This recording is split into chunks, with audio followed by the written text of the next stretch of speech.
मैं हूं आपकी दोस्त वर्षा। आशा करती हूं आप सभी बहुत अच्छे होंगे। आप अगर हमारे चैनल पर नए हैं तो हमारे चैनल को सब्सक्राइब करें, कमेंट करें और इन वीडियोस को ज़्यादा से ज़्यादा शेयर करें ताकि लोगों को बहुत सी महत्वपूर्ण जानकारियां प्राप्त हो सकें। तो चलिए शुरू करते हैं अगला अध्याय, अध्याय 14, जिसका नाम है बैंगन। मैं अपनी सास के चौकस निरीक्षण में उपले से निकलते धुएं पर बैंगन की सब्जी बना रही थी। रसोई घर छोटा और घुटन भरा था। मेरी कमर में दर्द हो रहा था। धुएं से मेरे गले में आग सी लग रही थी। पसीना मेरी आंखों में गिर रहा था। मैं जल्दी जल्दी उसे पोंछ रही थी। मैं अपनी सास को यह संतोष प्रदान नहीं करना चाहती थी कि उन्होंने मुझे रुला दिया था। यद्यपि मैं निराशावश ही रो रही थी। वह अपनी वैधव्यपूर्ण श्वेत साफ साड़ी में बैठी अपने पुत्रों द्वारा भिक्षा में प्राप्त सस्ते लाल चावल में से कंकड़ चुन रही थी। उसके केश आवश्यकता से अधिक काले और चमकीले थे। आखिरकार वह वृद्ध थी और उसके 5 वयस्क पुत्र थे। गर्मी का मानो उन पर कोई प्रभाव नहीं पड़ रहा था। आरंभ में मुझे लगा कि ऐसा इसलिए था क्योंकि वह एकमात्र छोटी सी खिड़की के सामने बैठी थी, परंतु शायद उसके पास कुछ आंतरिक संसाधन थे जो मेरी दृष्टि नहीं देख पा रही थी। उसके शांत चेहरे के नीचे एक सूक्ष्म घृणा भी थी जो यह कह रही थी, क्या तुम्हें यह सब कठिन लग रहा है? फिर तो जो पीड़ा मैंने भोगी है तुम उसका 100वां अंश भी सहन नहीं कर सकती हो। मैं एक रहस्यमयी घर में आ गई थी, ऐसे रहस्य जिनका कोई उल्लेख नहीं करता था। मुझे अपने सभी साधनों को उपयोग कर उन्हें समझने का प्रयास करना था। यद्यपि एक बात मुझे पहले से पता थी, कल जिस क्षण से मेरी सास ने मुझे देखा था वह मुझे अपना विरोधी मानने लगी थी। जब तक मैं और अर्जुन नगर के छोर पर स्थित टूटी फूटी मिट्टी की दीवारों वाले एक छोटे से घर में पहुंचे, शाम हो चुकी थी। मैंने ऐसी कठिनाइयों को झेलने का मन बना लिया था, परंतु कचरे की दुर्गंध से भरी वीथिकाओं और वहाँ घूमते कुत्तों के खुले घावों को देखकर मेरा मन भारी हो गया। मैंने स्वयं को नाक पर कपड़ा रखने से रोक लिया। जैसे ही हम मुड़े, अर्जुन की भांति निर्धन ब्राह्मण के वस्त्र पहने हुए 4 युवक हमारे साथ हो लिए। मैं समझ गई कि वह शेष पांडव होंगे। अपने घूंघट के अंदर से मैंने उन सभी के चेहरे देखे, किंतु मैं किसी को भी नहीं पहचान सकी। इन्होंने छद्मवेश का कैसा शानदार ढंग सीख रखा था। भाइयों ने अर्जुन को गले लगाया और उसके कंधे पर थपकी देकर उसे लड़ाई में उनकी सहायता न लेने पर फटकार भी लगाई। जब उन्होंने मुड़कर मेरा अभिनंदन किया, उनकी आंखें उत्सुकता और मेरे विचार से प्रशंसा से चमक रही थीं।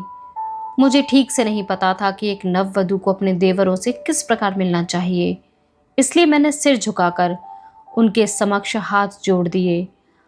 हालांकि मैं भी उन्हीं के जितनी उत्सुक थी। वे सभी बड़े जीवंत थे।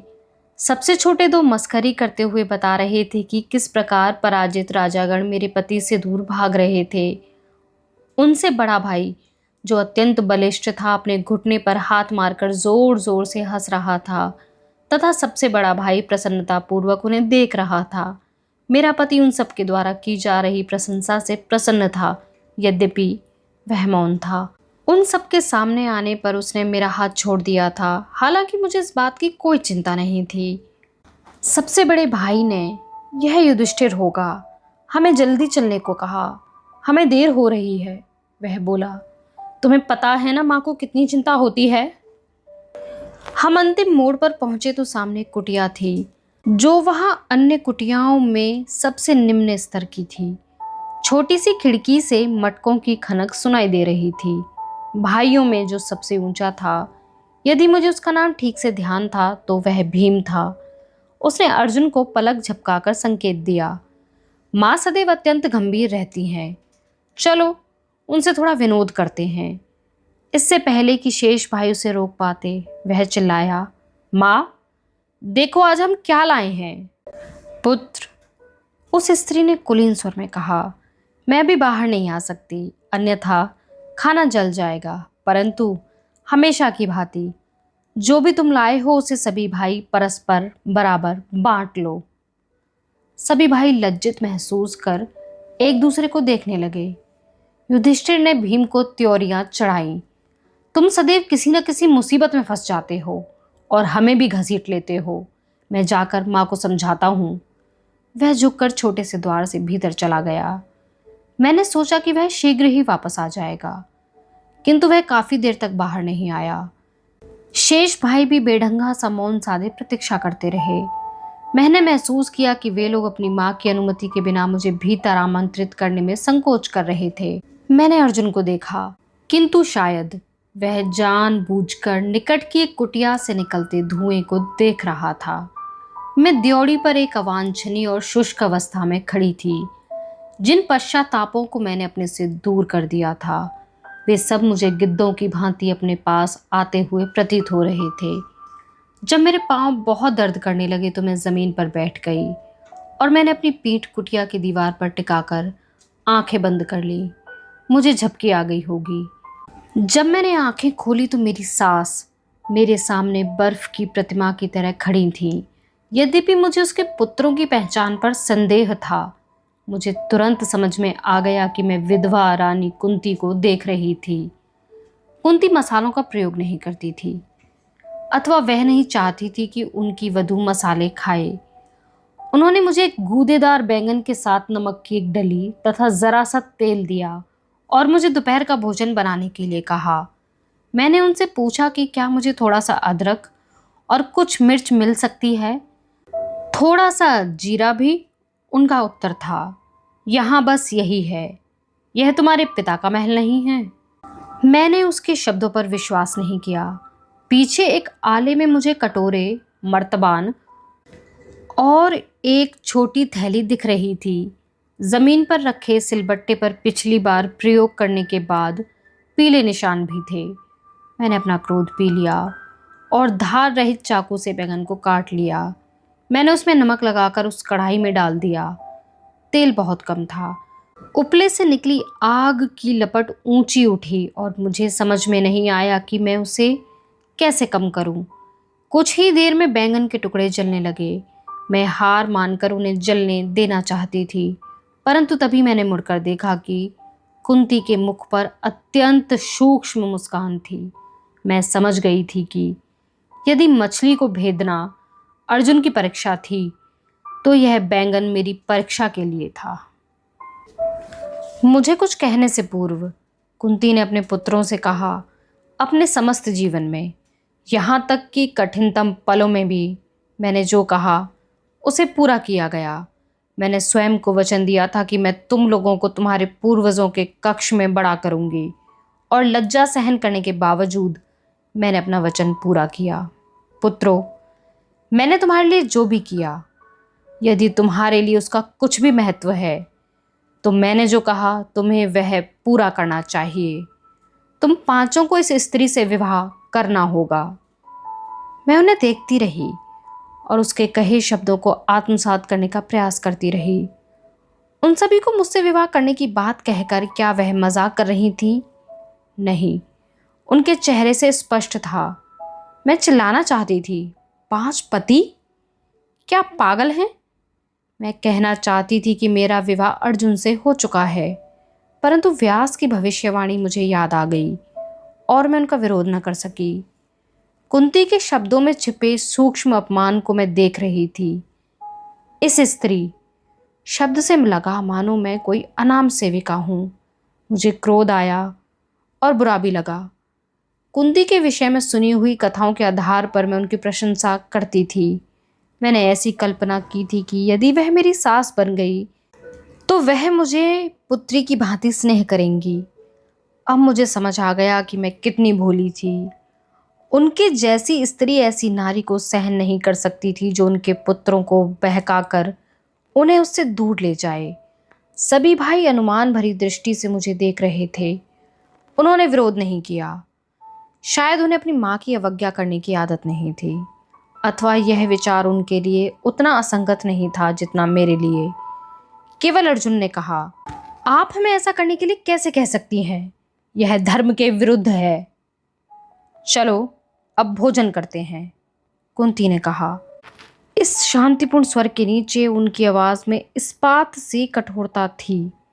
इसे कहते हैं नारी शक्ति। मैंने अपने आक्रोश के बावजूद कुंती के लिए अनैच्छिक प्रशंसा महसूस की। देर हो चुकी है, तुम लोग थके हुए हो, इस बात पर हम कल चर्चा कर सकते हैं। अर्जुन ने दीर्घ श्वास ली। मैं प्रतीक्षा कर रही थी कि वह मेरा पक्ष लेगा और अपनी माँ से कहेगा मैं और वह विवाह कर चुके हैं और एक दूसरे के प्रति समर्पित हैं। उन्हें संबंध को नष्ट करने का कोई अधिकार नहीं है। मुझे यह देखकर अत्यंत निराशा हुई कि उसने कुछ नहीं कहा। अब जबकि वह अपनी मन की बात पूर्ण करवा चुकी थी, कुंती ने मेरी ओर मुड़कर देखा। मेरा मधुर शब्दों के साथ सत्कार करते हुए उन्होंने मुस्कान के साथ मुझे फूलों का गुलदस्ता दिया, परंतु मुझे उसके अंदर के कांटे चुभ रहे थे। जब सोने का समय हुआ तो भाइयों ने अपनी दरियां खोली और एक दूसरे के साथ लेट गए। कुंती ने उनके सिर की ओर अपनी दरी बिछाई और मुझे चूहों की कुतरी हुई अंतिम दरी दे दी। मुझे भाइयों के पांव की ओर कुछ दूरी बनाकर सोना था। मैंने मना करने का विचार किया, परंतु मैं बहुत थकी हुई थी। मैंने अपने विद्रोह को अगले दिन के लिए बचा लिया। मैं रात भर उल्लू की आवाज़ सुनती हुई सोती जागती रही और चंद्रमा को छोटी सी खिड़की से सरकता हुआ देखती रही। मैं असहज, दीन और मोहभंग की अवस्था में और सबसे अधिक अर्जुन से क्रुद्ध थी। मैंने उससे अपना पक्षधर होने की अपेक्षा की थी। मुझे मेरे घर से उठा लेने के बाद कम से कम उसे इतना तो करना चाहिए था। मेरे भीतर जब यह आवाज़ उठी कि यदि कर्ण होता तो उसने मुझे इस तरह अपमानित नहीं होने दिया होता, तो मैंने उस आवाज़ को नहीं दबाया। वह रात्रि अनंत प्रतीत हो रही थी। कोई खर्राटे ले रहा था, कोई स्वप्न में जोर से चिल्लाया। एक बार तो मुझे लगा कि कोई व्यक्ति खिड़की से भीतर देख रहा है। मेरी धुंधली ग्रहासक्त आंखों को वह चेहरा ध्री जैसा लग रहा था। हालांकि यह असंभव था, हालांकि एक अच्छी बात भी थी। अपनी विवाह की प्रथम रात्रि को जब मेरी शैया पर सुगंधित रेशमी चादर होनी चाहिए थी, जब मुझे अपने पति के निकट होना चाहिए था, मुझे इस प्रकार इन पुरुषों के पैरों में लेटा देखकर ध्री अत्यंत क्रोधित हो जाता। परंतु अब मेरे भाई के पास मेरी रक्षा करने अथवा हस्तक्षेप करने का अधिकार नहीं था। यह सोचकर मेरी आंखें अपनी ही दीन अवस्था को सोचकर भर आईं। मैंने एक ऐसे व्यक्ति के गले में वरमाला डाल दी थी जिसने मुझे अपना नाम तक बताने की आवश्यकता नहीं समझी, और इससे सब कुछ बदल गया था। मैं हताशा के समक्ष समर्पण करने ही वाली थी कि मेरे मस्तिष्क में एक विचार आया। इसी बात की तो उसे आशा है। उस एहसास की गर्मी ने मेरे अश्रु सुखा दिए। मैंने विश्वास से भरी एक गहरी श्वास ली, जैसी शायद कुंती ने ली होती यदि वह मेरे स्थान पर होती। जादूगरनी द्वारा सिखाए गए तरीकों का प्रयोग करके मैंने अपनी मांसपेशियां ढीली कर ली। मैंने कठोर फर्श का विरोध नहीं किया, अभी तो अपने तन को उसमें समा जाने दिया। मैंने स्वयं से कहा, एक बार में एक। भविष्य के विषय में चिंता करने से क्या लाभ, जो मेरी अथवा कुंती की इच्छा से सर्वदा भिन्न आकार लेने वाला था। और इसी के साथ मुझे नींद आ गई। तुम बैंगन जला रही हो, कुंती ने कोमल स्वर में कहा। तुमने नमक भी अधिक डाल दिया है। ओह, देखो तुम्हारी आंखें कितनी लाल हो रही हैं। मुझे यह पता होना चाहिए था कि तुम्हारे जैसी राजकुमारी को, जो राजसी ठाट बाट में पली हो, भोजन पकाने का कोई अनुभव नहीं होगा। उन्होंने धैर्यपूर्ण श्वास ली। कोई बात नहीं, जब तक मैं सब्जी को ठीक करती हूँ तुम बर्तन साफ कर लो। परंतु अब मैं तैयार थी। आदरणीय माताश्री, मैंने झुककर कहा, आपसे आयु में बहुत कम होने के कारण मेरी पाक कला आपकी तरह परिपक्व तो नहीं हो सकती, परंतु मेरा कर्तव्य है कि जब भी संभव हो मैं आपको इस भार से मुक्त कर दूं। कृपया मुझे यह करने दें। यदि आपके पुत्र मेरे पकाए भोजन से अप्रसन्न हों तो मैं इसका दोष सहर्ष स्वीकार करूंगी। मैंने मुड़कर भोजन के पात्र को टूटी तश्तरी से ढक दिया और जादूगरनी द्वारा सिखाई गई बात पर अपना ध्यान केंद्रित कर लिया। मैंने बैंगन को मुलायम बनाने के लिए तेल को खौलने दिया। मैंने अग्नि से उसकी शक्ति को रोक कर रखने की प्रार्थना की। मैंने आंखें बंद करके कल्पना में बैंगन के टुकड़ों को पोंछता दाना और दालचीनी की चटनी से भर दिया। नथनों में बैंगन की सुगंध भर जाने तक मैंने अपनी आंखें नहीं खोली। भोजन के समय जब सभी भाइयों ने बैंगन के विशिष्ट स्वाद की प्रशंसा की तथा थोड़ा और खाने की इच्छा प्रकट की, तो मैं रसोई घर में ही रुकी तथा कुंती को भोजन परोसने दिया। मैंने अपना चेहरा शांत बनाए रखा और अपनी दृष्टि नीचे रखी, परंतु कुंती और मैं दोनों समझ गए थे कि पहली बाजी में विजय मेरी हुई थी। आज की वीडियो में बस इतना ही। मिलते हैं अगली वीडियो में, तब तक हमारे साथ बने रहने के लिए बहुत शुक्रिया।